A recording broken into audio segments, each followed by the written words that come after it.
scenario comparing. Hope you're all well.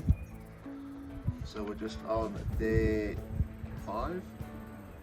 We've been here, we've got house keys and stuff.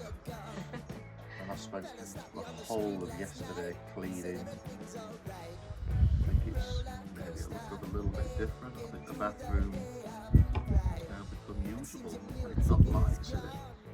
Not the best lights in the world, but we'll move it out. I think the toilet's that clean you could probably I don't think I will. eat your lunch out of it if you wanted to. Right, that's the salad.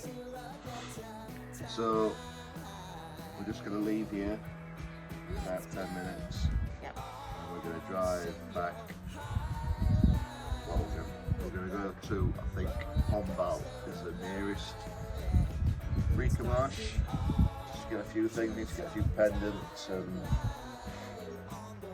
light bulbs and that sort of stuff for the rest of the rooms.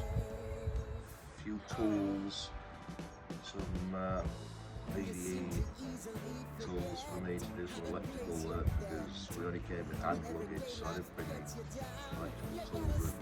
Yeah, we tried to keep low. I'm not going to do it Portuguese style with crappy screwdrivers and stuff. So get a few bits and we can show you the house again. Yeah. So we've got electrics. We sorted out the water. If you've seen the previous videos, that should talk about a little bit about the drama. Yeah, they connected the water to the wrong house, which is what I said they'd done when I looked at it. And they said, no. My colleagues would have known. Right. But at the end of the day, the colleague that we saw who did it said that he only followed the information that was on the pipes. Yeah, which is, he's not like winged it. It says 9, but it's wrong. To be fair, we found out it had been connected wrong, and we went back to Appin or Apin, the water place, which is not far away from us at all, near the Pinella Centre, and we explained the situation, and the guy was so helpful. Jal, I think was his name. Yeah. He was really helpful. Really helpful. Made loads of phone calls. Did everything he could to try and sort it out. Sort the contract. And we said, so how long before we can get it done? And he went, it'll be there in 5 minutes. So we jumped back in the car, and he back said up to Espinal, and the guy was literally just getting tools out of his van outside the house. But he did say he wasn't going to leave until he made sure there was water in the house, so which was really good to hear. I mean, obviously in the beginning, you're like, well, we know what's wrong because we physically can see it. You're turning on taps and nothing's happening. But they have to go by paperwork as well as, any kind of permissions, etc. Can't just, there's what's it called? Transparency or whatever, to show the paperwork, what they're doing right or wrong, etc. So I understand they have to go through the process. But in the end, Sorted. Yeah, sorted. So we're quite happy with that. They were very helpful. They did have to follow their rules, which is fair enough. I think we're a bit contrary to popular belief. Well, obviously, people have been in Portugal for years and know a lot more than me, but everyone always complains about the slowness and bureaucracy and that sort of thing. But you have that everywhere. We It got doesn't it matter sorted where. so quickly. We were thinking, oh God, this is going to take weeks. But you have that everywhere. Even in England, when you try to do anything, it takes forever. Imagine trying to get the water leak changed on your house in the UK if you put it to the wrong house. It takes days. So really, I mean, during this experience, we didn't see any of that. So we can only go by the experiences that we go through. And you're always going to get in whatever country certain things that take forever or are difficult to go through. Especially not speaking the language. Yeah. Something. Hop deer on, get you so far. Yeah, and was it now falo Portuguese? Doesn't really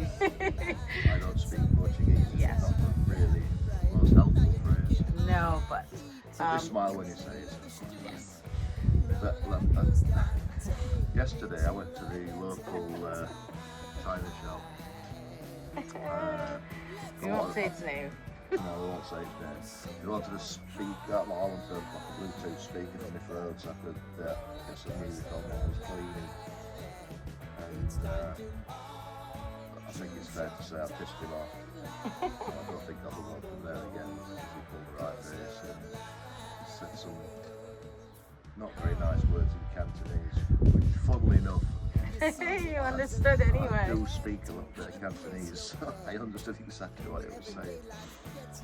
He understood what you were saying too, and he was a bit surprised. Well, yes, because I said something about the product he was trying to sell me, and he pulled the right face. I said basically, this is rubbish in Cantonese. In Cantonese, and he was a bit. And he was a bit taken aback, and he put everything back in the box in a huff and put it back on the shelf.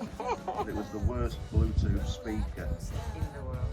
So, look, if you go to a China shop and you see a Bluetooth speaker in a box and Don't think, bother. oh, that looks good, especially when it's about this size and you think, it's like what, 2 cans of beans side by side size-wise, and allegedly it's a big boom box. Yeah, don't bother. Bluetooth speaker, oh my god, I turned it on and my phone was louder than the speaker. There are limitations. I mean, even when you lived in Hong Kong and we go to the, $10 shop, and it's, there are limitations of what you can get for a good. And also, in fact, I am going to say which shop it was. It was the China shop opposite the Penal Centre, Bazaar Zoo. Well, we picked up stuff from Yeah, there, we but did.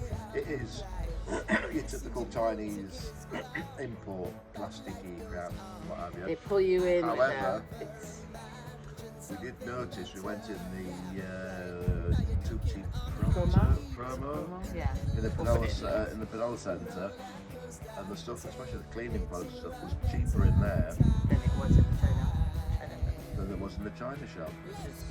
Yeah, but that's how it And works, not isn't just it? by a little bit, by quite a lot.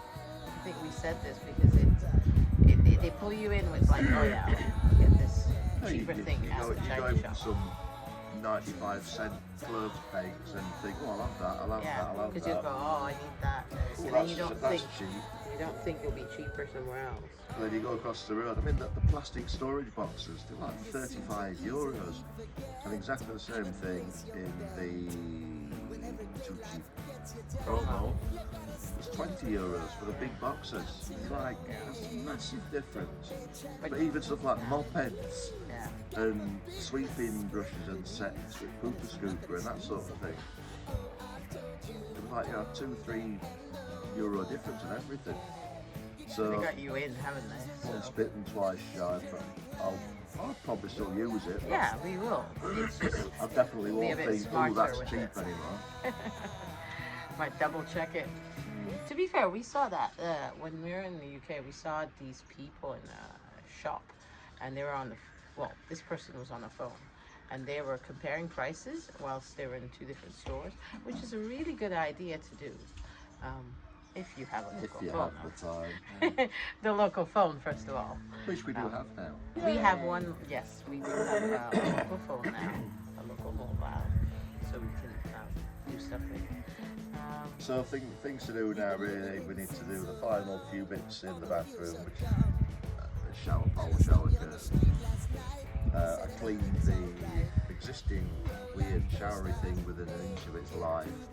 However, it still wasn't fast water, but I think that's due to the fact it needs to be connected to the hot water to get positive pressure. I assume there's some sort of non-return valve in there that will only open if there's hot water coming in. So we need to sort out the gas bottle and a little water heater to get us going for the time being. We can cook on that as well. So that's things to do today. And then we've got all day tomorrow to finish up everything, and then I think we'll drive, probably set on maybe around about midnight, so I'm going to need some sort of snooze at some point. but we will do an update tomorrow morning to see where we're at and what the plan is for that day. And then we will probably do another video back in, once we're back in the UK, probably maybe on a, I don't know, Sunday evening, just to talk about what we've done during this 7 days. Is it 7 days? Round about. Yeah, okay. Probably 6 full days. 6 days. So yeah, 7-day week in Portugal. So yes, we will do a full recap of everything that we've done and what we've done and what we need to do when we return. As you can hear, the people are arriving here in Praia de Roca. Praia de Rocas, which we do love. Yes, Lovely we do. place. And We're the only people here. It's fantastic. Like 12 bungalows. There's a couple next door for one night, and that's it. But we've had the entire place to ourselves. Us and about 50 workers. yeah, they're here during the day. I Getting think it ready. we knock off about 4:30. And it opens, but we're out all day anyway. Yesterday, wasn't? Was I? No, you were working yesterday. I was out from 9 in the morning till 7 in the evening, just cleaning. They didn't really start till I would say about 10ish. With lots of noise. My mother always said I was a scrubber. Anyway, What? Scrubber for what? cleaning. Oh. So we'll catch you later. Yes. Later. Bye. Bye.